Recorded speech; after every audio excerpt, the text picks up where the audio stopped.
शौर्यपुरम की बदहाली ने खींचा प्रशासन का ध्यान। जिला अध्यक्ष पहुंचे मौके पर। शौर्यपुरम गाजियाबाद में हालात बद से बदतर हैं। सड़कें टूटी, सीवर ओवरफ्लो और पानी की भारी किल्लत।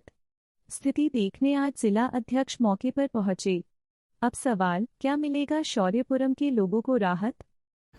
नमस्कार दोस्तों, मैं भाजपा जन कल्याण मंच युवा मोर्चा जिला अध्यक्ष गाजियाबाद से और मैं अपने राष्ट्रीय अध्यक्ष दर्शन शाह जी के बताए हुए मार्गदर्शन पे हम चल रहे हैं पूरी टीम, जिसमें हम हर रविवार 11 बजे से 2 बजे जन सुनवाई करते हैं, जन जन तक जाते हैं और उनकी समस्याओं को आगे लेके जाते हैं। जिसमें जो भी प्रशासन या जिस विभाग से जो अधिकारी ताल्लुक़ रखते हैं उन तक उन लोगों की बात पहुंचाते हैं और उनको न्याय दिलाते हैं। मैं अपने प्रदेश अध्यक्ष संजय सिंह जी के बताए हुए निर्देशों का पालन करते हुए आज हम कुछ शौर्यपुरम सोसाइटी में जनता के बीच आए हैं। आज इनकी जो समस्याएं हैं आपके सामने रूबरू कराते हैं। थोड़ा जन कल्याण मंच के बारे में बताएं, क्या है, किस मुद्दों पर जन कल्याण मंच स्टार्ट हो रही है? जन कल्याण मंच एक ऐसा मंच है जो जन जन की आवाज़ को आगे लेके जाता है। अभी तक क्या होता था, हम कोई भी समस्या को या तो मुख्यमंत्री पोर्टल पर डाल देते या कोई एप्लीकेशन लेके अधिकारी के पास दे देते थे, परंतु उसकी सुनवाई होती थी या कुछ नहीं भी होती थी, और होती थी तो काफ़ी समय बीत जाता था। ऐसे ही अब मुख्यमंत्री पोर्टल पे भी हो रहा है। आदमी अपनी शिकायत डाल देता है और 2-2, 3-3 महीने हो जाते हैं उनकी समस्याओं का हल करने के लिए। अब ऐसा ही मंच एक तैयार किया है हमारे राष्ट्रीय अध्यक्ष दर्शन शाह जी ने, जो गुजरात की ये पार्टी है। 2024 में इसकी स्थापना हुई थी, जो भाजपा का एक पार्ट है ये, और ये एक वो मंच है जो जन जन की आवाज़ को अधिकारियों तक पहुंचाती है और इसका निस्तारण निश्चित होता है। सचिन जी, IGRS पे परेशान है जनता, अपने आप जाते जाते गवर्नमेंट विभागों पर परेशान है। 2-2 साल से सुनवाई नहीं होती है, थक हार के जनता बैठ जाती है जी। तो ऐसे में आप क्या आश्वासन देंगे जनता को कि उनका काम होगा ही होगा? देखो, IGRS मैंने आपको पहले भी हम इस चर्चा पे हम पहले भी बता चुके हैं कि IGRS की जितनी भी समस्याएं हैं उन्हीं को लेकर के अभी हम जा रहे हैं। जिन जिन जनों की या जिन जिन लोगों की समस्याएं हैं वो बताते हैं कि हमने IGRS पे ये समस्या डाली थी, पोर्टल पे ये समस्या डाली थी और ये समस्या का अभी तक हमारा निस्तारण नहीं हुआ है। तो हम उनसे एक लेटर लिखवाते हैं और जो IGRS पे पोर्टल डाली थी उसकी एप्लीकेशन लेते हैं, उस नंबर को लेके उस विभाग से रिलेटेड रखते हुए हम उस अधिकारी के पास जाते हैं और उसका निस्तारण करा के ही मानते हैं।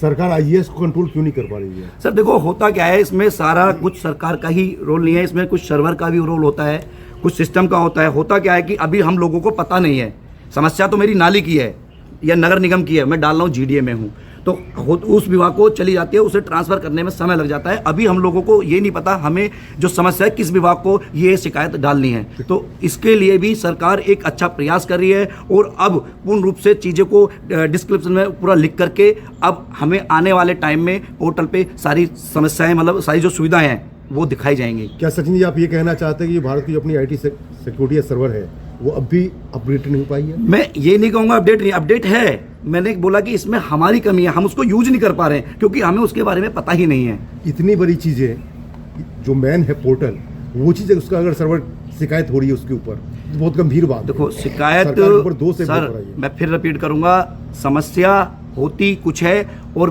पहुँचाई कुछ और जाती है। पोर्टल की कमी नहीं है, पोर्टल अभी भी आपने देखा होगा कि हमारा पोर्टल इतनी तेजी से काम कर रहा है। अगर मैं एक विभाग को निश्चित करके, उसी विद्युत का काम है, विद्युत में मैंने खुद डाला है, 2 दिन में रिजल्ट आया है, मैं आपको प्रूफ दूंगा, अभी प्रूफ भी दूंगा मैं आपको। मैंने 2 दिन में समस्या सोल्व कराई है। एक हमारे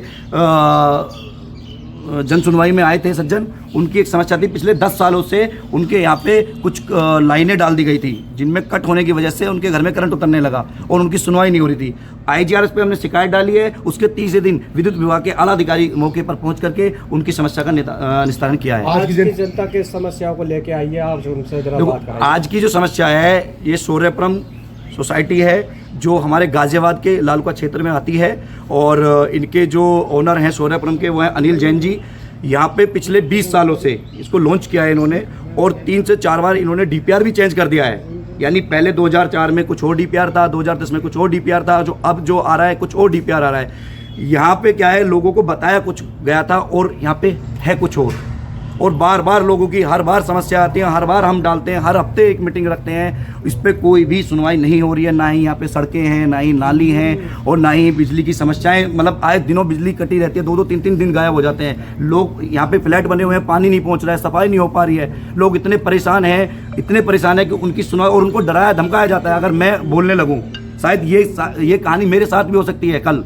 अगर आज मैं आपके सामने रूबरू होकर आया हूं तो मुझ पे भी आला अधिकारियों के और बड़े बड़े लोगों के फोन आ सकते हैं कि आप अगर आ गए हो, क्योंकि मुझको टारगेट किया जा सकता है। ये इनका एक नीति बनी है कि जो बोलेगा उसको ही पहले गड्ढा खोद के डाल दिया जाएगा, बोलने नहीं दिया जाता है यहाँ पे। यहाँ की समस्याएं कौन बताएंगे, क्या है? यहाँ की ठाकुर है, मैं ये सौरपुरम का निवासी हूँ और 3 साल से रहते हुए हो गए। ये जो परियोजना है 2005 की है। 2005 से अभी तक लगभग 20 साल हो चुके हैं और 20 साल में ये परियोजना, यहाँ की जो मूलभूत सुविधा है वो भी अभी तक पूर्ण नहीं हो पाई है। मुख्य समस्या क्या है आपकी? मुख्य समस्या जैसे कि सड़क हो गया, नाली गटर नाली का गंदे पानी की निकासी नहीं है, सड़क नहीं है, 45 मीटर की रोड नहीं है, 30 मीटर की रोड नहीं है, ठीक है। इस तरीके से बहुत सी समस्याएं हैं, गटर ओवरफ्लो हो रहे हैं। क्या कहते हैं यहाँ के बिल्डर जो है, क्या समस्या लेकर जाते हो तो आप वो क्या आश्वासन देते हैं? बिल्डर सिर्फ आश्वासन देते हैं, मना भी नहीं करते हैं, क्लियर बताते भी नहीं हैं और वो सिर्फ आश्वासन देते हैं, किसी दूसरे बात पे टालते हैं, इधर उधर टालते हैं कि हाँ हमारी इसकी वजह से उसकी वजह से चीज़ें पूर्ण नहीं हो पा रही हैं। आम जनता डेली इस चीज़ को फेस कर रही है। कोई अगर कोई समस्या बताते हैं तो ये अपने स्टाफ या किसी के द्वारा उसको दबाव डालते हैं, चुप रहने के लिए बोला जाता है और यहाँ के लोग बहुत परेशान हैं।